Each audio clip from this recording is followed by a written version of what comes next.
सचिन वसंत पाटील नवोदित लेखक म्हणून आता ओळख मिळवू लागलाय, पण त्याचा लेखक होण्याचा प्रवास थोडा कटू आहे.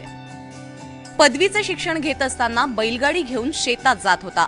अचानक बैल उधळला आणि जणू आयुष्याची बैलगाडीच रस्त्यावरून घसरली.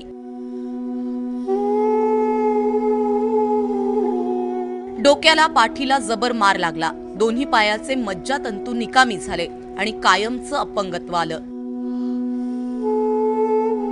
पण सचिन रडला नाही, तर तो परिस्थितीशी 2 हात करत लढला आणि त्यातला लेखक जागा झाला. मग पुढच्या काळात मग आमचे वडील चांगले वाचक होते.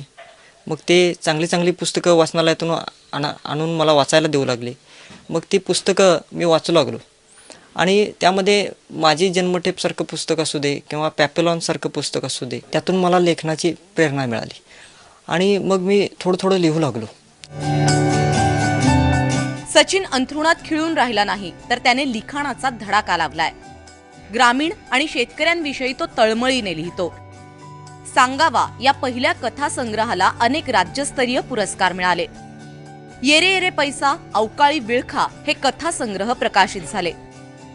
तर पाय आणि वाट हा ललित लेख संग्रह सध्या तो लिहितोय. त्याच्या कर्तृत्वाला कुटुंब आणि मित्रांनी मोठी साथ दिली.